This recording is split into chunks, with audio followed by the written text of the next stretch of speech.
Hello, my friend. Welcome to live chat. So excited to have you here today. Today, we are talking skincare ingredients. And I thought this would be a good time to kind of do a live chat about this kind of thing because I feel like with all of the sales that are starting to pop up, we have Black Friday around the corner, we have gifts and all this stuff. We're developing our gifts, if you do gifting within your family and you don't necessarily know what you want because you don't know what's good because you've never tried it. And the skincare companies are constantly telling you, oh, our product is the best because blah, blah, blah, blah. And they're trying to cast this really wide net of people that it'll be good for, when really in reality, a lot of skincare ingredients are specific to certain skin types.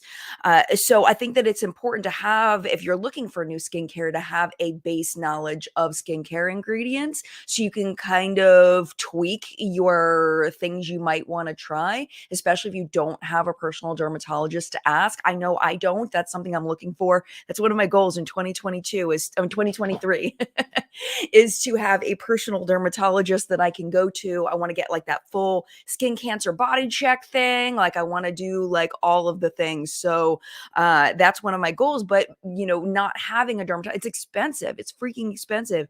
So knowing a kind of a base of skincare ingredients can really help us make choices in what we're buying for ourselves or as gifts.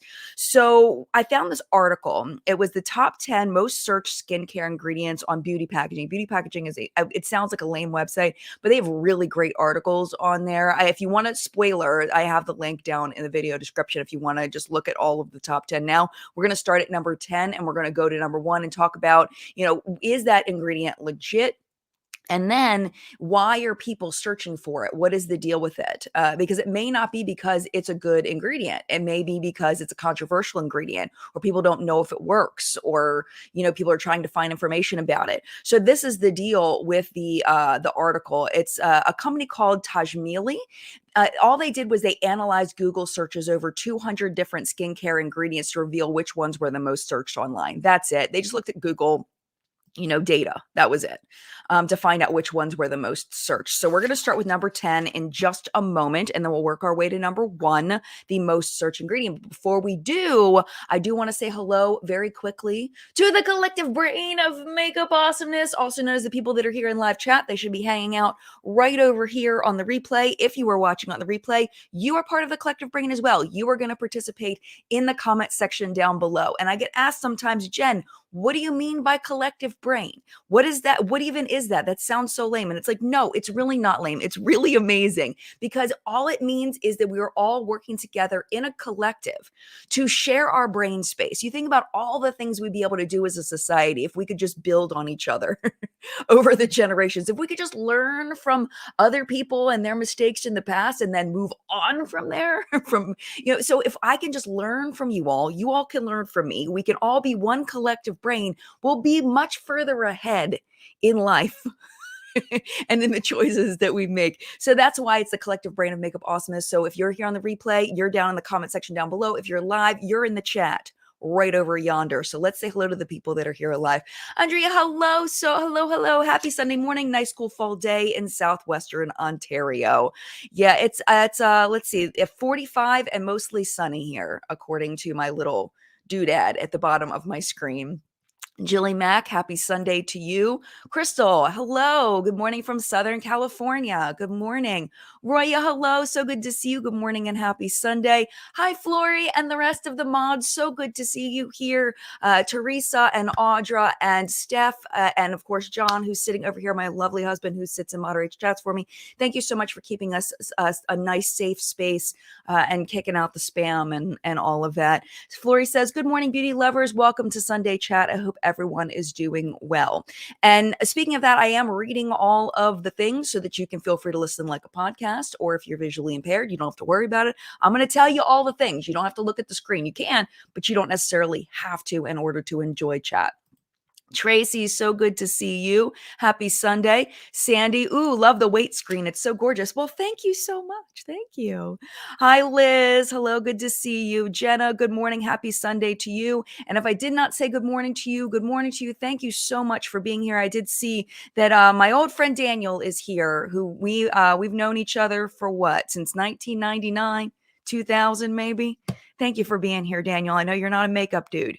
So it's really cool that you come to chat sometimes. I think that's super neat. Maybe Daniel's preferences have changed. Maybe Daniel's wearing, I doubt Daniel's wearing makeup. If I know anything about Daniel, I doubt that he's wearing makeup. I mean, you never know, but that didn't ever seem like it would be his vibe, like ever. I mean, I knew him when he was younger. He was like, how old was Daniel when we met him? Like 19 maybe?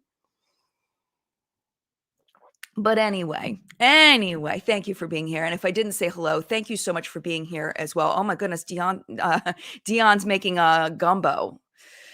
I wish I lived closer to Louisiana. That sounds amazing. I want some. Okay, let's talk skincare ingredients. Not that you would necessarily invite me over to have your gumbo, but it sounds fabulous. I bet it's amazing. All right, let's start with number 10. Number 10 is almond oil with 17,000 searches. So the deal with almond oil is it is a very good moisturizer. So if you have dry skin, that's who that is going to be good for. It's one of my favorite skincare ingredients. Way back in the day, this is L'Occitane tea. If you some people found me through my L'Occitane video where I had a little thing with L'Occitane, and I talked about ingredients, and I talked about the fact that they weren't cruelty free, and they got mad at me, and it was a whole big thing, and they didn't want to pay me for the video that I spent hours and hours and hours on. So that was a thing with their Immortelle line, but I was actually slated to do a second video for them on their almond oil line. And when they said they didn't want to pay me, I was like, well, I already did the research for the almond oil line. Let me go ahead and send you over my notes. And it was very, very positive on the almond oil line because almond oil is known as a very good moisturizing ingredient. And I really love the almond oil products that they had sent over. So I thought they were going to approve it. They didn't. Therefore, that video never existed. I did have the notes, but I never filmed the video. But point is that I've loved almond oil for a long time, but I don't think that it's necessarily for everybody because I believe that this ingredient is specifically for drier skin. Of course, if you have an almond allergy, if you have a tree nut allergy, of course, you don't want anything with almond oil, most likely. But other than that, it's a really, really great ingredient. Hi, Shannon. Shannon's my Canadian friend. Hi, Shannon. Hey, Shannon, guess what? So long time ago, Shannon sent me, okay, we're going off topic because I get distracted. Long time ago, Shannon smuggled Kinder Eggs in for me from Canada when my kids were little. She sent me a ton of Canadian beauty products and some Kinder Eggs for the kids. So when I was on the cruise with my mom, I smuggled Kinder Eggs onto the cruise ship. And I was so nervous they were going to snag, like they were going to get mad at me because Kinder Eggs are, they're legal pretty much everywhere else in the world. They're illegal in the United States because there's a toy inside the chocolate and they say it's a choking hazard. So whenever I see Kinder Eggs, whenever I smuggle them into the United States, I think of Shannon and how kind she was to mail them to us way back in the day when it was a much bigger deal than it is. Anyway, just wanted to tell a little Shannon story. Almond oil, lifesaver for my Sahara dry skin. It really is. It's fantastic for dry skin. Really, really wonderful. Let's see. Any other things about everybody's talking about gumbo now, which I understand why, because it's fabulous. First time I ever had gumbo was actually in Georgia. I was there by myself at a teaching convention and I had gumbo and it was a little spicy, but it was still delicious. All right. So Bubbles Hill says I have sensitive skin and it doesn't bother me but that's me. Yeah, I mean, and here we go. This one too. Slick jumped over the lazy dog. Is almond oil good for sensitive skin? And then Bubbles was responding to that. Yeah, I will have to, I don't want to say 100% because I don't have that knowledge locked in my long-term memory, but I want to say that it is. So yeah. That's kind of all I know about almond oil is that it's really, really moisturizing. I know, I'm such a rebel Sorojan, but this is the thing, is back when my kids were little, we're going back to Kinder Eggs for a second. Back when my kids were little, people were using the Kinder Eggs for YouTube videos, and they were bringing cases of them into the United States. And when we went over to Canada, I think we went to Toronto, they had signs over on at the crossover point when you drove through that it was what was like $100 an egg or something if you were caught with Kinder Eggs. Like back then, I guess that they're not quite as strict as they used to be, but I was so scared they were gonna find my Kinder Eggs and confiscate them. Such a stupid thing. Thankfully, almond oil is not something that's illegal because it's a wonderful ingredient. Jenny says, are there other brands that carry almond oil products? I believe so. I don't know any off the top of my head. A lot of times you'll find it in the top of an ingredient list of a moisturizing product. So even if it doesn't say almond oil on the package, if you flip it over, it'll say almond oil. Like it's got a scientific name, but it'll say almond oil. And it's wonderful. It's a fantastic ingredient there. Um, all right, so let's go on to number 9. And this, I believe, was searched for because it has been a controversial ingredient, and we've talked about it quite a bit on the channel. And it is olive oil at 19,000 searches. Now, this is the thing. I'm wondering how they searched for these things, because now I'm thinking, did they search for just almond oil? Because that could have been for cooking. Same thing with olive oil, could have been for cooking. Maybe it was the search olive oil in skincare. It doesn't say specifically. So I'm thinking it's probably in skincare is what I'm imagining. Because 19,000 doesn't seem like enough if it includes cooking. It just doesn't. So olive oil, this is the deal. So there was a big freak out about olive oil. And if you've been around the channel for a while, you've probably heard this story, that there was a study done where they were looking for new ingredients to include in baby products like baby oils and baby, lotions and things. And they wanted to use olive oil as a main marketing tool to market new baby products. And what they did was they did a scientific study where they had adults put straight olive oil on their arm. I believe it was every day for 2 weeks. And they just slathered the olive oil on, they let it sit there. And what they realized was that it broke down the skin barrier. It actually damaged the skin's barrier. So they decided to knock out olive oil. Whatever company did this study decided to knock out olive oil as a main ingredient in the products that they were choosing to formulate. But that created, because we started talking about it, all the skinfluencers started talking about it when Jennifer Lopez launched her skincare line and was all olive oil based. And she was talking about how amazing olive oil is for the skin and yada, yada, yada. And it's got this and this and that. This is the thing, is theoretically olive oil could have a lot of antioxidants and all kinds of good stuff going on in it. But this study really turned people off. So people really gave JLo a lot of crap for it because olive oil is not a magical ingredient. It's just it's another moisturizing oil. And then if you put it in too high of a concentration, you could have this breakdown of the skin's barrier, right? So where I landed on it is, if there's olive oil in a product and it is just mixed in somewhere, it may add some extra moisturizing, it may add some antioxidant properties or whatever. But if it's the first ingredient, I'll probably pass on it. That's just me. But other than it being the first ingredient, or the second ingredient, I might kind of side eye it a little bit, which I've very rarely seen. I don't care if olive oil is in a skincare product. I mean, it's fine. It's fine. But I can see why there are so many searches for it. I can see, because there was some confusion, because you had JLo saying that it was amazing. You had skinfluencers saying that you shouldn't use it. So what is the truth? What's the real thing? And I think that's when we get those Google searches, and we'll see that even more as we go up the list.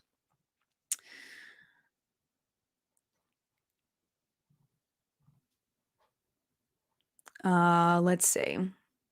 Cynthia says, remind me to never break the law with Jen. I'm such a bad liar. I'm such a bad liar. You never want to commit a crime with me because I will blow it.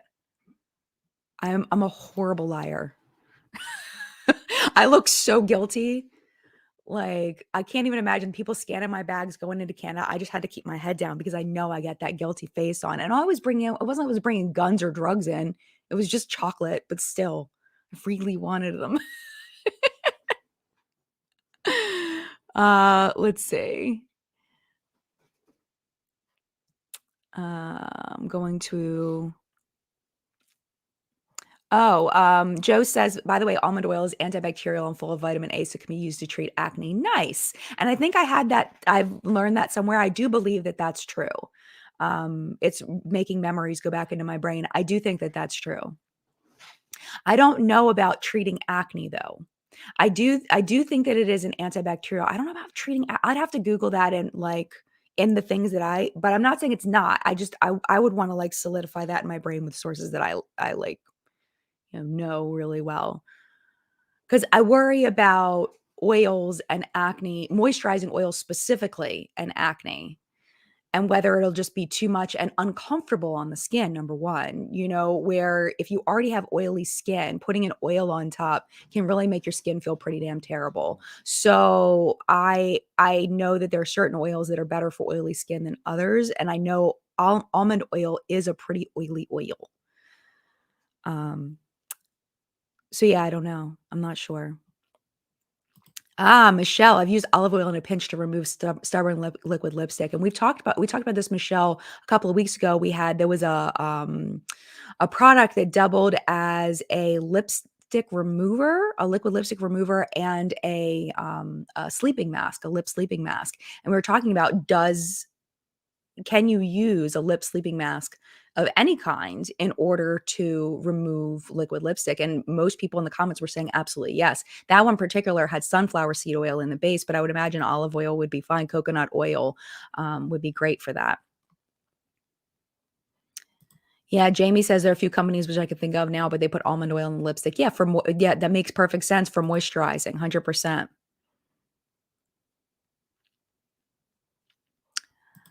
Yeah, Dion says all oils break me out on my face. I have to read the ingredient list thoroughly. Yes. Yes. And some people are like that. Some people are like that. I'm so sorry that that happens to you. How annoying. Because then you have to really scan those ingredient lists. I'm sorry you have to deal with that. That sucks. All right. So next one. Olive oil skincare benefits are mostly the antioxidant properties, and it is a moisturizing oil as well. So similar to almond oil, but I personally find almond oil does better for my skin in the wintertime than olive oil based ingredients. All right, next one, number 8. We're making good time here. This is one I talk about a lot on the channel. Vitamin C at 20,000 searches. There's actually another one. Number 7 is tied at 20,000 searches, but I guess maybe they rounded. So it's where vitamin C got to number 8. Vitamin C is definitely, I personally feel like, unless you have some kind of allergy to it, I feel like everybody should be using vitamin C in their daytime skincare routine. That's my personal opinion.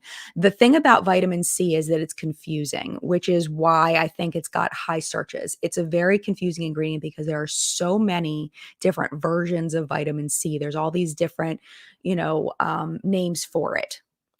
Ascorbic acid is the pure vitamin C, but the problem with that one is that it is very unstable. So if you have a product with pure vitamin C, usually it is in an airless container, and if you pump it out or whatever, and you leave it overnight, and you have a little bit on the outside of the packaging, you'll see your packaging is turning brown. Where it oxidized because it can't hold on to its power for if it's exposed to light and air, and it's just very unstable. So now there's all these different versions of vitamin C that are more stable, but they're a little less researched. So like tetrahexadecyl ascorbate, that's one that I really like because it is a more potent one, but it is also it's more researched. It's not quite as potent. And so it's not quite as researched. It may not be quite as potent, but they do say, if my memory is serving me correctly, that it can seep into the skin better than pure ascorbic acid, depending on the delivery system of it, because the molecule is slightly smaller. So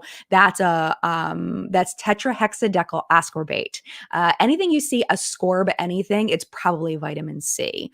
The reason why it's so good in a daytime skincare routine specifically is because it fights free radical damage in the skin.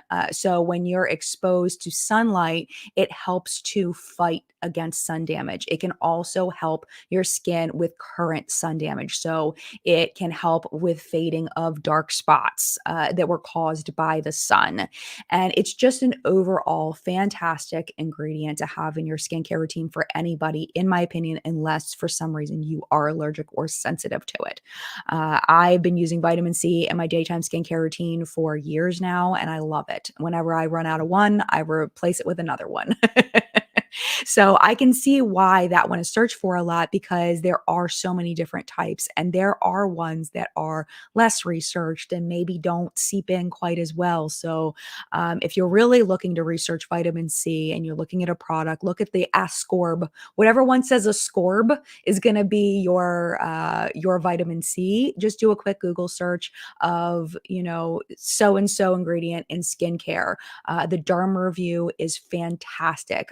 There's one that I use a lot called Inky Decoder, INCI Decoder. You can actually copy and paste an entire ingredient list into their thing, and it pops out like everything that's in their database. It'll pop it all out. It sorts everything by the use of it. It's freaking amazing. Paula's Choice, Paula Begone's ingredient list is also fantastic. There's some really good ones. You want to stay away from the ones that fearmonger, the ones that are like EWG, Environmental Working Group, anyone that demonizes like very strong ingredients. I'm trying to think, parabens. There is a little. Parabens are weird because I have read some research studies that see what it seems like with parabens. Yeah, I'm off topic, but what it seems like with parabens is it's the dose that makes the poison kind of situation. And in cosmetics, it's really not a thing that parabens are that cause cancer like they thought in the big scare of parabens back, 10 years ago or so.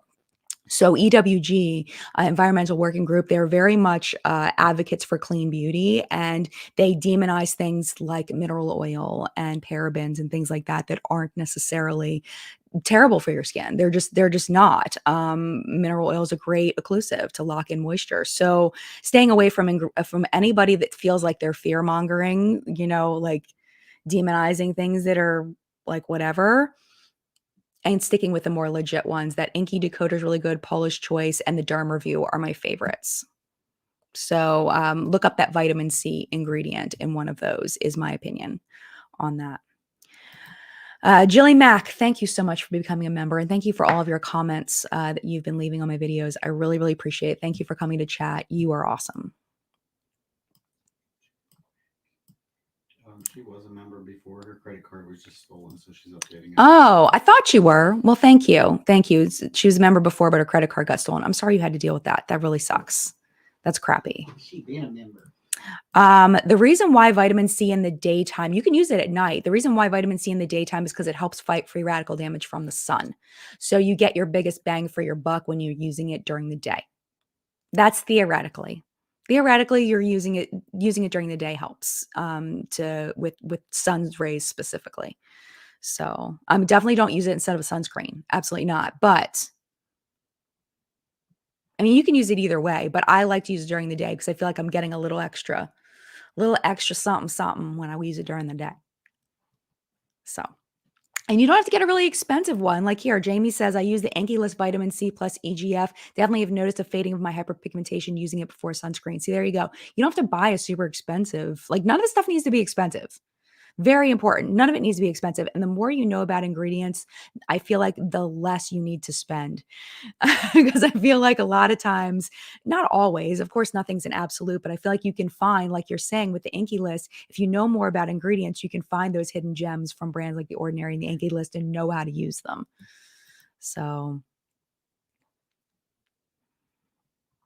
Sandra, I use vitamin C skincare at night and SPF in the daytime. And am I applying it incorrectly? No, you're not applying it incorrectly.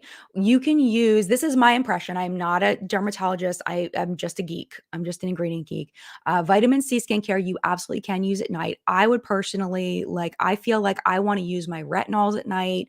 If you use niacinamide, using that at night, you can use niacinamide during the day too, but doing those kinds of treatments that I want to sit on my skin. I use those at night. And vitamin C, I feel like is just a good pairing for with sunscreen. So you would use it together. If you have a vitamin C moisturizer specifically and you don't want to layer SPF over top of it, then I would say you could definitely use that at night. But if it's a vitamin C serum, you can layer that underneath your sunscreen. And that's what I choose to do. That's what I find works best for me. So, all right, next up, number 7, because I need to move a little bit faster. This one's really easy, though. This one's easy to talk about because I keep getting a little sidetracked, but I think the sidetracks are a little helpful. All right, number 7 is glycerin. 20,000 searches as well. Okay, so glycerin. This is the deal with glycerin. Now, glycerin, I can see why people are confused about that too. Glycerin is a humectant. So its job is to take water and pull it into your skin. It just absorbs water. It's like a thing. So like hyaluronic acid, is another humectant. It holds water in the skin. So when it's holding water in the skin, it hydrates your skin, number 1, but number 2 can also plump your skin a little bit. It can also plump your skin a little bit temporarily because it's holding on to more water. So it goes bloop and it just kind of gives it a little bit of a plumpiness, but that's just temporary. It's only because of, it holding in your skin. Anyway, so glycerin, there's a thing about it and hyaluronic acid is that if you don't have something topping it, then glycerin will pull, let me start over. Glycerin will pull water from wherever it can. So if you have humidity in your air, it'll pull water from the air and it'll pull it into your skin, which is fantastic. If there's water in the top of the product, it'll pull that water into your skin. Fantastic. What happens is if there's no water in the air and there's no water in the product or not enough water in the product, it'll start trying to pull water from the lower layers of your skin and your skin will start to dehydrate, which is very, very bad. So sometimes people that use glycerin-based products will sometimes complain about drier skin. That is why. What you want to make sure you do if you use a glycerin-based product is look in the ingredient list for a butter or an oil, usually like a shea butter, almond oil, whatever, something like that, or a silicone like dimethicone. What that'll do is it'll kind of lock everything in so that the water that's in the lower layers of your skin can't evaporate into the air because the occlusive ingredient, which is the butter, the oil, the silicone, will lock it all in so that it has to stay there. So that's what I would recommend, especially if it's some kind of hyaluronic acid or glycerin-based serum. You want to make sure you top it with some kind of moisturizer or some kind of sunscreen or even a foundation. That should lock everything in and you should be okay. But people that don't know that get confused and they use a glycerin-based product and then their skin gets drier and they don't understand why. And hopefully that helps. And then speaking of that, number 6 is hyaluronic acid at 21,000 searches, which is very, very similar. It's usually much lower down in the ingredient list, and I don't know why, but very, very similar effects there. I know there was a little bit of buzz back maybe 6 months ago or so in Skinfluencer land. I believe James Welsh was talking about, a bunch of people talking about using too much hyaluronic acid. If all of your products have hyaluronic acid in it, I believe James specifically was finding that his face was getting irritated by, I think it was like turning red or something. There was something going on with his skin that the overuse of hyaluronic acid was messing him up. So just one humectant based product is plenty, or one product that has a high level of glycerin or hyaluronic acid in it is plenty. But what it comes down to with all of these things, if you try something and skinfluencers say, "Oh, don't do this, it's bad," but you don't have a problem with it, then you don't have a problem with it. Like, it's fine. If it doesn't apply, let it slide, or however that goes, So, yeah, I mean, I think that they're great ingredients, but I don't necessarily think that glycerin and hyaluronic acid are necessarily like the most important thing for every single person. I think that there's too much stress on them as being these magical ingredients when I feel like they're best for people that have dehydrated skin who are trying to combat that. And it's different. Okay, so I'm going to go into this little tangent because I think that it's important, is the difference between dry skin and dehydrated skin. So dry skin is a lack of oil and dehydrated skin is a lack of water. Okay. How do you know which one you are? I have absolutely no idea.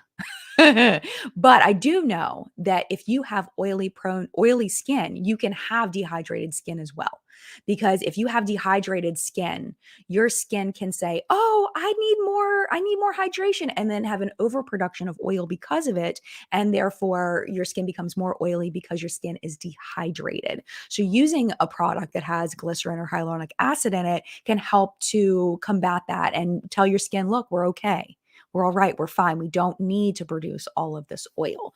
So, and I don't believe that the same is true for moisturizing ingredients. Moisturizing ingredients, a lack of moisture, a lack of oils is for people that have legit dry skin type. So, there is a big difference there. If you think about the difference between oil and water, I mean, they're completely different. So, it's important to kind of know what your skin needs. So, if you're not sure whether your skin is, if you have oily skin, then you're probably not going to go for a moisturizing product. You may want to try a hydrating product like the hyaluronic acid or the glycerin. But if you have dry skin, you may have to kind of play back and forth or talk to your dermatologist. They may be able to tell you. But yeah, so that's kind of the deal with glycerin and hyaluronic acid, and it's confusing. Therefore, it's searched for a lot. So let's go ahead and take a little bit of break and let's talk makeup for a second. And we'll get back to skincare in just a minute and talk about numbers 5 through 1 of the most searched skincare ingredients. So let us talk about what's on my face. If you saw what's my makeup today, you saw that I did get 2 big holiday sets for PR. I got the Scooby-Doo and Glam Light collection, and I also got the Makeup Revolution and Grinch collection. And I used the big palette on my face today. This is the Grinch palette, and this is actually sticks out. I don't know if you can see it, like poofs out, which I think is really cute. It's a nice little touch. And then I wanted to show you, do I still have it here? The little paper that was in here. It was like, "I'm not angry. My face just looks like this," or something. The little plastic thing in there, it was really funny, and I don't know what I did with it. I lost it. Is this it? I have so many little plastic things just lying around. I don't know, but it was really funny. I don't know what I did with it. Anyway, this is the inside. It looks like these. So you've got, of course, your Christmassy kinds of colors, but you also have some more natural colors, which is what I used today. I used this guy, this guy, this guy, this guy. This is the only time I can't, I guess I use like mostly greenish, brownish kinds of shades and this gold all over my lid, this like rosy gold kind of shade. I also use this shade in my inner corner. It's a white, shimmery white. And they're Makeup Revolution shadows. They're fine. I feel like the mattes performed better than the shimmers. So this guy is pretty foiled, but it's really chunky, lots of fallout on the rosy gold kind of coppery kind of shade here. The mattes actually were pretty good though going on. They were pretty good. I'm curious about lasting power because usually Makeup Revolution mattes do not have good lasting power. So we'll see on that. The thing is pairing the white, which is more of a, let me show you. So the white is more of like a satiny, it's not foiled. So when you put them together, you have 2 different finishes and it ends up looking a little bit weird. You see that? So you've got the really foiled one shade and then you've got just like kind of a shiny guy. So you have to kind of blend the foiled into the shiny whitish kind of shade and it ends up just looking mediocre in my opinion. I mean, it's you're getting it for the Grinch. You're not really getting it for the high quality product inside. That's my opinion. Set in PR. Thanks, Makeup Revolution. I appreciate you. But I will say though, so far, I am loving the eyeliner. I wore it yesterday. I wore it one other time and it is staying on really, really well. Application was great. Like this is a really good eyeliner so far. I am shocked. I really did not expect to like this at all. And I'm loving it. And it's fuzzy, which makes it even more fun. So yeah, really loving this eyeliner. It's like a really nice not marker tip, brush tip. Really nice brush tip, really fine point, very easy to use. Not too much product, not too little product, very black. It's everything I want in an eyeliner so far. 3rd time I'm using it. It's fantastic. I have a feeling this is going to be in favorites and fails countdown. I'm just letting you know. It's freaking amazing.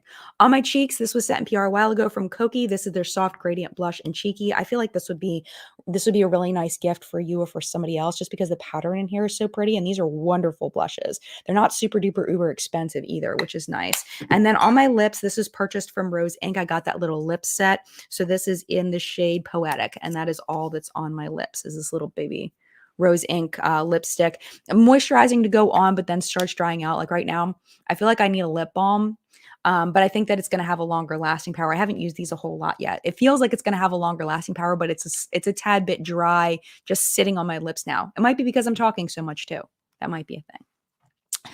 I noticed that my girl Angie Newquist just popped in. Where'd you go? Hello, my friend. So good to see you. I gave you a little shout out in What's Up in Makeup today because I learned from your series, your What's Up in Makeup Me, Will I Buy It series, whatever. When you talk about all the new product releases, I learned about the Kaleidos, the contour products, that those are a shade extension. I didn't realize that. So I appreciate that extra info. Angie's really good at that. She does like the new product releases, but she finds a lot more indie brands than I do. So if you're really into indie brands, I definitely recommend you check out Angie's product report thing that she does. I forget what it's called because everyone names it something slightly different. And it's like, I forget. I just click on it. I don't read the title. I just click on it. So definitely recommend going to go check that out if you've never seen her version of the product report. And plus, she's lovely and very talented. So if you like brighter colors, all of that, you want to check out Angie. And she reviews a lot of stuff. So like A4S is saying, Angie, thank you so much for the review of the BH Cosmetics launch. I love to hear your opinion since you know their formulas. Yes. And based on What's Up in Makeup today, we're a little off topic for a second. BH Cosmetics may be back to square one because Makeup Revolution, who purchased them, Adam Minto just resigned. So that's not good for Makeup Revolution. Adam Minto is the founder and CEO of Makeup Revolution. He built that brand from nothing, from legit nothing, and he just resigned because possibly he might be involved in some shady business financially, maybe, possibly. We will see what ends up coming out, but that's what it looks like. If you connect the dots, that's what it looks like, but we don't have the full picture, so we don't know if we're connecting the dots properly. But that is my prediction of how this picture is going to come out. All right, so let's go back into this and let's talk about number 5. We only have 20 minutes left, so I need to go a little bit faster, but number 5 is retinol at 22,000 searches. And I do think that retinol is another controversial ingredient because some people really have a bad reaction to it, really bad. As far as sensitive skin, you can't use it while you're pregnant. But it is an extremely well-researched ingredient for stimulating collagen production in the skin. So that's why a lot of people use it. Tretinoin, the prescription, is supposedly 10 times better than anything that you could get in the store. So if you're really looking for a high potency retinoid, definitely look at going to a dermatologist to get tretinoin. But retinol that you can buy over the counter, there's different strengths, there's different types. There's, retinol alternatives like Bakuchi oil and stuff like that. I know it's Bakuchi oil. I can't change the name. John's over there laughing because I just said Bakuchi, but I cannot change it. I cannot change the fact that they name this ingredient Bakuchi oil. It's just the way that it is. And I'm going to just say it and be proud about the coochie and the coochie oil. There's nothing wrong with coochie, all right? There's nothing wrong with that. There's lots of good things, actually. Anyway, let's move on. My girl, Carolyn Hirons just came out with a retinol-based, 2 retinoid products. She calls them retinoid products. If you are sensitive to retinol, I talked about in What's Up in Makeup today. I trust Carolyn with my entire soul, with my entire face, and with your faces. I trust her with anybody's face. The woman knows what she's talking about, and I'm so excited. It's called Skin Rocks is the name of the company, and she has 2 products. We just chatted a little bit yesterday. I think she's going to, I don't think that retinoid 1 is right for me because it's specifically for retinoid newbies, people that are sensitive, stuff like that. And I've been using retinol products for years. So I probably would be a retinoid 2 person that's a little bit more potent. So I think she might be sending it over, and I can kind of give you an impression on that. Very excited about that. I told her, I was like, I feel bad because she sent me quite a few things at this point, and it's like, I feel bad I haven't sent her anything. So I asked her if she wanted me to send her marshmallows. So we'll see whether she says yes or not. I think she was in bed by the time I sent that last night because our time difference is so drastic. But yeah, definitely look into that if you're looking for a retinoid product, but you're sensitive to retinol or you're not sure about retinol. Look into Skin Rocks and see if that's something you'd be interested in. But I've definitely found with my Sunday Riley A plus product, definitely seen a. This is the thing, and this is something Angie and I have talked about, is that you cannot get Botox like effects from topical skincare. You just can't. Like, it's not going to look like Botox. It's just not. But what you can do is you can stimulate your collagen production so that it continues to produce and may produce just a little bit more. And I swear by that when I started using retinol products, I started aging slower, that my fine lines plumped a bit, just a bit. They're still there, but they plumped a bit. And I do believe that they are not getting as deep as quickly as they would if I wasn't using these products. So that's kind of the pitch for retinol. I personally feel like it works. I don't know if I need to buy the Sunday Riley in order for it to be amazing, but I know that it works, so therefore I keep purchasing it. Uh, but I do think that it does work. I do think that it does work. But I just saw Angie pop up. And thank you, Jen. I do love my indie brands that I'm lucky to sometimes get some inside scoops behind the scenes. Yes, Angie's got great relationships with some of these indie brands behind the scenes, so she gets info before a lot of other people, which is, it's nice. It's fantastic. I love that for you. Okay, and I love it for me because then I can learn from you. All right, speaking of collagen production, let's talk about number 4, which is collagen. Collagen, okay. The people that aren't in our space think collagen is this magical ingredient that you can put on your face and then all of a sudden you have more collagen in your skin, and that is 100% not true. Collagen is just a topical moisturizer. That's all it is. It is a large molecule. It cannot seep down to the lower layers of your skin where collagen is produced. Therefore, it will not stimulate collagen production the way that a retinoid might. Collagen is, when you see collagen advertised on the front of a product, to me, that's a red flag that it's going to be crap. To me, because it shows me that they are willing to manipulate people into thinking, because they know that customers think if it says collagen on it, then therefore it's going to help them to increase their collagen production. And I feel like it's misleading. So whenever I see that, I stay away from products that have collagen plastered on the front. I believe it's L'Oreal that currently has a lawsuit based on that. It was in a previous episode of What's Up in Makeup where they plastered collagen on their products, and they were called out for it. And I'm pretty sure it's a class action suit for false advertising, essentially, because it said, plumping of the skin, which isn't what collagen does. Collagen will just give you a little bit of moisture. Not any better than the cheap moisture stuff. Don't buy something just because it says collagen. There's so much better moisturizers out there, like the almond oil, shea butter. There's so much better moisture ingredients than collagen. So don't do that. All right. Next up, I hope you guys are finding this helpful and enjoyable. People are asking what about like the drinkable collagens? Okay. I just found one. So Sandy says, what about all those ingestible collagens? I always feel like it sounds fishy. And it's funny because some of them are made with fish collagen. So well done on the pun there. I've heard mixed things about that. I have tried some. I remember Ipsy was really pushing the Vital Proteins for a while. They were at all the Ipsy events. Now you can find them in the grocery stores and all of that.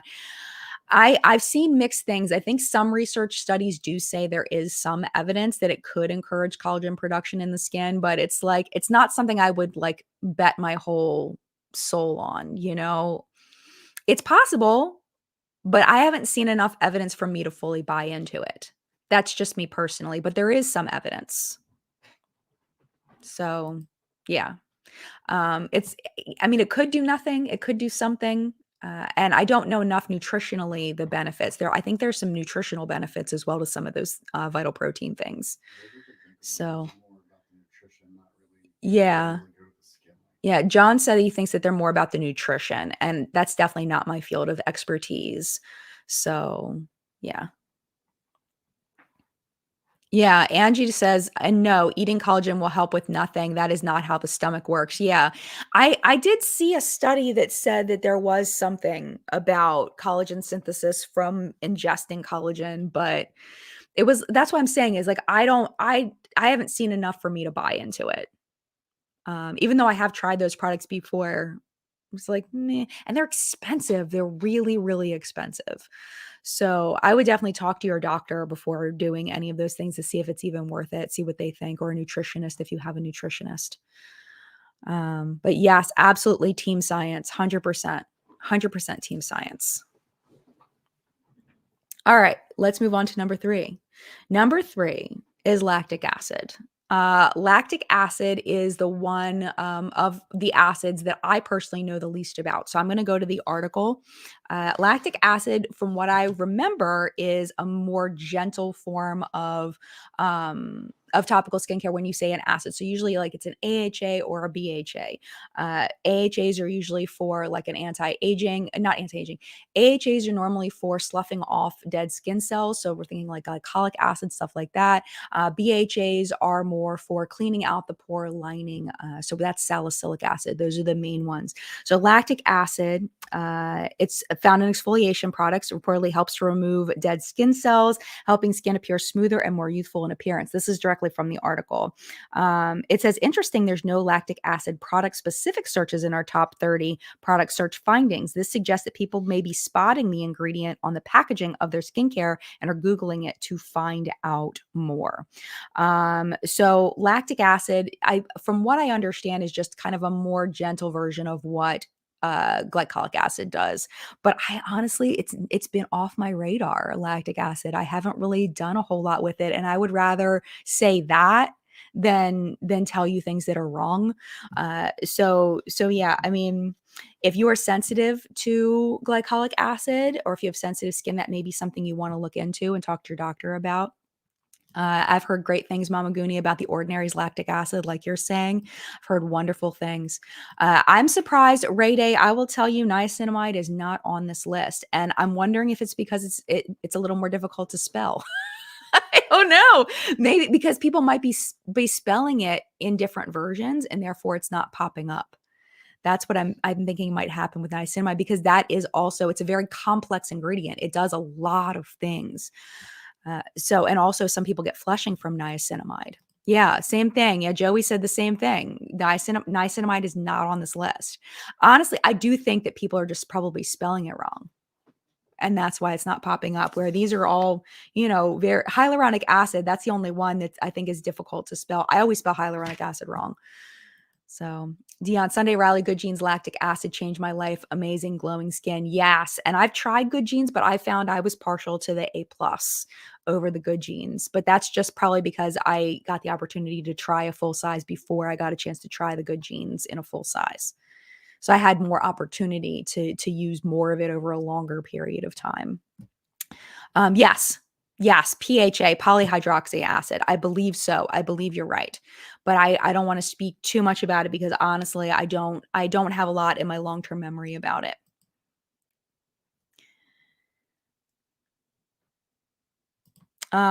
Kristen, what should I be using for texture on the skin and larger pores? I haven't found a holy grail product yet. Have you tried a BHA chemical exfoliator, like the Polish Choice BHA that we talked about in the, I brought it upstairs.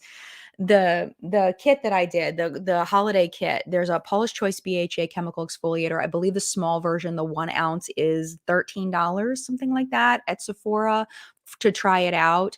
That helps to clean out your inner pore lining of dead skin cells. And that would help it to, because if you think about a bag, if it's full, it's going to look larger than if it's empty.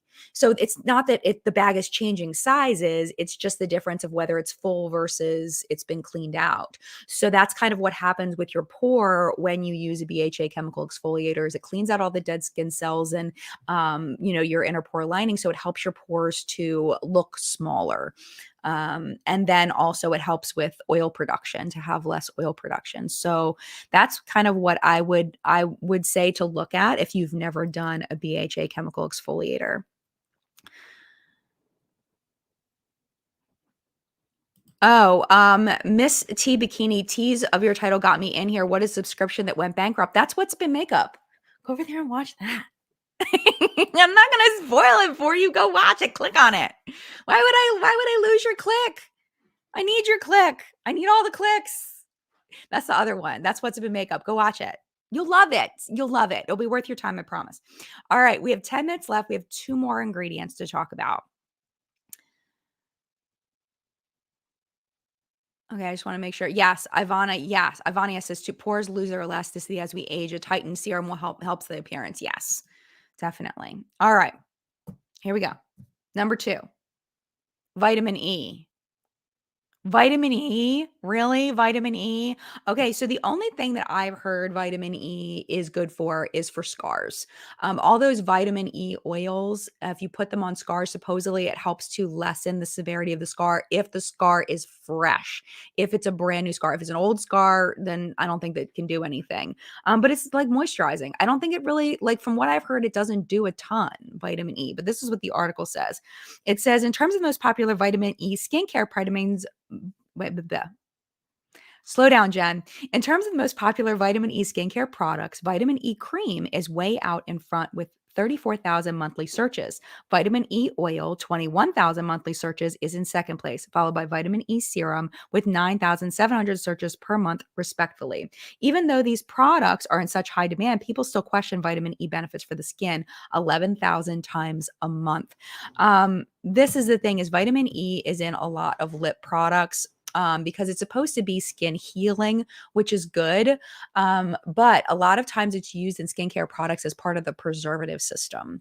And it's not really doing a lot as far as skincare goes. I would say I wouldn't worry too much about vitamin E as a superstar ingredient in your skincare. It's going to show up. I've found, and in my research and in my own personal skincare, that vitamin E is just kind of something that shows up that doesn't really do a whole lot for me personally.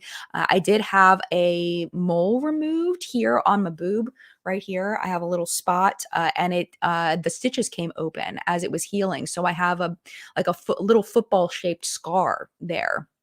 And I used vitamin E oil when it was fresh, and I do feel like it's less prominent because of that. But I mean, there's no way to know. There's no AB. Like, there's no way to truly know whether it did anything. I feel like it did, but I used is it bio oil? I believe it's like the little peachy kind of tube. I had a small one, and I do feel like it worked. But other than that, I mean, it's not really a very exciting ingredient, in my opinion. It's not exciting at all. So maybe that's because vitamin E has gotten so much hype over the years that people are like, is it really worth the hype? And I would say probably not. Um, so that's just my opinion. Joe says a lot of oils have vitamin E in them. Did anyone see Tati talking about the evils of seed oils? I did not, but that would make me sad. That would make me so sad because sunflower seed oil is amazing. Safflower seed oil is good too. Oh, Tati. Tati and I, she unfollowed me on social media, so I unfollowed her too. I don't know what happened. I have no idea what happened. Probably because I'm not, this is the thing. When she was going through this, I'm gonna just, I probably should just shut up, but I'm not going to. When she was going through all the crap, when she was silent for a year, I stood up for her ass the whole damn time. I was like worried about her and things like that. And then she comes back and unfollows me. And I was like, oh. I mean, I'm trying not to take it personal, but I was like, what the heck, man? So she didn't block me, but like I messaged her a couple of times during during her 1 year hiatus. I think I messaged her twice just saying, I'm thinking about you. I hope that you're okay. It wasn't like a, weird whatever. Like it was mostly just like, hey, I just want to just tell you I'm thinking about you and I hope that you're doing all right. And then she never responded. And then she came back and unfollowed me. I was like, okay. Maybe because I was critical of Halo. Maybe because I'm kind of a loudmouth and not always 100% positive about things. I don't know. I don't know what happened, but seed oils are not evil. The end. They're absolutely not. Some seed oils are amazing, are wonderful. So that's, I actually watched Tati's video the other day, the one she talked about lessons that she learned on YouTube, and I found it very interesting. I have no ill will toward her. I hope that she does super well. And also, I think it's because I'm not a super religious person too, and I know that spirituality is a really big part of her life, and like that's cool, like that's awesome. But I feel like when it's such a big part of somebody's life, like if you were like super into something, like I'm super into makeup, right? Super into skincare, super into makeup. And my best friend from middle school, I have one more thing to share with you. I have 5 minutes. I'll go through the story real quick. My best friend from middle school, we broke up in high school, not best friends anymore, but I ran into her and we ended up hanging out. And I realized we had absolutely nothing in common anymore, like absolutely nothing. And it was awkward and weird because I was so into, the internet and social media and all that. And she wasn't into any of it. She wasn't into social media. She was like barely even on social media, maybe had a Facebook account, not even, no makeup, no skincare. Like, it's just like, like that's such a major part of my life. So my point is if religion is this major, major part where it dictates your life, it's hard for me to have a conversation about that because my relationship with religion is very complicated, which is a whole nother story. So I just, I let it go, but it's nothing personal. Still think she's a wonderful person. I think she's a good person. I think she's, has the best of intentions. I think that she's a nice person, but I don't think that we'd be buds. Which is fine. It's totally fine. It's nothing against her. Nothing against her at all. So, yeah. The ghost in the mirror, Jen, you're very positive. Don't try to figure out it's your fault. It's not. I always try to figure out if it's my fault because I don't like upsetting people. I really don't. I hate it. It hurts my soul. And if somebody's upset with me, like I want to fix it. Like I want to have a conversation and see if we can fix it. That's always been in my brain, but I don't think that's possible all the time. And that's something that I have to, as a 44-year-old, have to let go. All right. Last one. 3 minutes left. Number one, most searched for ingredient. Have you figured out what it is? Ready? Da-da-da-da-da-da-da. Coconut oil. Coconut oil, of all things, 43,000 times a month. Vitamin E is 31,000 searches a month, and lactic acid was 24. So, searched 43,000 times every month globally. Coconut oil tops the list of the most in demand skincare ingredients over the course of the year. That's a staggering 516,000 searches for the year. Not only does coconut oil hydrate and protect skin, it's also claimed to reduce the appearance of fine lines and wrinkles and reduce redness. No wonder it's such a sought after ingredient in our skincare routine. However, despite it topping the list, some consumers are still unsure of the benefits the ingredient can bring. Every month, there are 11,000 searches for is coconut oil good for your skin, while 9,100 people look up benefits of coconut oil on the skin. This suggests that although the ingredient is in our skincare, people are not too sure what it does. And I think with coconut oil, people are worried about it being comedogenic, clogging pores. And the comedogenic scale is very, very flawed anyway. I think that you have to figure out for yourself whether whether it works well for you or not. I've used coconut oil on my hair in the past, had great experiences with that. But then I've read recently that if you put oils on your scalp, it can actually make your hair loosen up in the follicle and fall out faster because it kind of loosens all of that up, putting oil on your scalp, which I didn't realize that's a new thing for me, new information for me. So that might be part of it too, is people looking for it for hair. But as far as skin, it's a moisturizer. It's another one of those, moisturizers from my long-term memory that is good for dry skin. I personally feel like for me, it's better to have it mixed in with something rather than it being just straight coconut oil. I feel like the formulation of it is really important when it's in a skincare product. Coconut milk, I've found I like better in my skincare rather than coconut oil, but that's just personal. Like Chrissy's saying, coconut oil just sits on my skin and doesn't sink in. Yeah, see, I feel like that too. I feel like it just sits there and it feels terrible. Like it feels awful on the skin when you put it on by itself. It feels awful. Marnie says, I found pure coconut oil way too oily for my skin. Me too. Catherine, I even look at coconut oil, my pores get clogged. Yeah. And I've heard that from other people as well. Bubbles says, I love coconut oil on my body and hair at the ends, but it breaks out my face. Yeah, a lot of people talking about it breaking out their skin. Interesting. Lindsay says, I feel like coconut oil became a catch-all, like kind of like Robitussin. Maybe. I mean, I will tell you, coconut oil is not something I look for in skincare, like at all. I never look for something. Oh, that is coconut oil. I'm going to buy that. Like never. It'll never happen because I personally find that things like almond oil, shea butter, those are better for dry skin for me than coconut oil. That's just kind of where I'm at with it for my personal skin. But I feel like with anything, everybody's skin is different, everybody's climate is different, everybody's makeup routine is different, the products that you're using are different, our ages are different, our genetic makeup is different. So I think that it's really important when considering skincare to, yes, take the science into account, but also take into consideration that you are a unique person with unique needs as far as your skincare, and it's important to curate it specifically for you. And that's why I think that knowing a little bit about ingredients is really helpful for you to find a personalized skincare routine. And it's like, it drives me bonkers because sometimes this is one of the reasons why I turned off my Instagram DMs, because I was getting text message and DMs from people, not text messages, DMs from people saying, what's a good skincare routine for me? I'm so and so years old. And it's like, number one, I don't have time to curate a skincare routine for you. Like I'm sure you're a lovely person, but that would take me like legit hours, and that I don't have. And number two, I don't know all the things. Like I'm an ingredient geek. I'm not a dermatologist. And number three, are we on three? Number three, I don't know your face. Like, how do I know? Like, there's so many factors. There's so many factors. And even just the climate you live in can really make a difference as far as your skincare needs.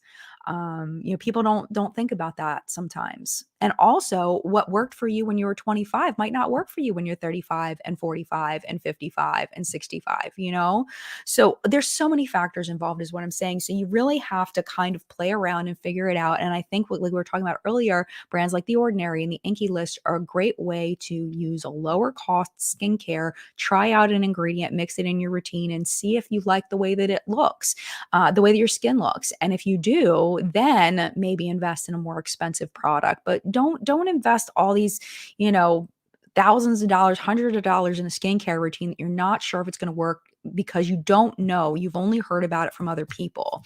Take into consideration how research-based the ingredient is. If it's some kind of newfangled ingredient, kind of think there probably isn't a whole lot of research behind it. It's probably just theoretical. They get a flower extract and they know that it has a high antioxidant content. So they assume it's going to be a good antioxidant for your skin, but who knows whether it actually will be or not. There's just there's so many factors involved. And that's why I love articles like this, because it gives me kind of a baseline for what people are looking for. So I know what to focus on the channel.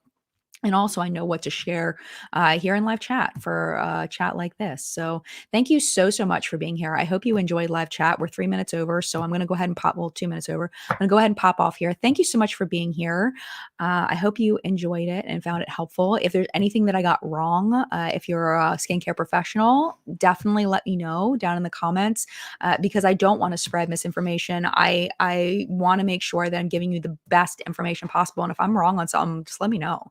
In a nice way, because I'm a sensitive soul, but let me know if I didn't quite get something right. I'm pretty sure I did all right though. I wouldn't have said it if I didn't think I was right. So yeah, thank you for being here. Mad love to you. Have a great week. Not sure what next Friday's video is going to be 100% with you. We are not at favorites and fails time. So maybe we'll do another Reddit rewind, because those are so freaking fun. Like, they don't get as many views, but they are fun.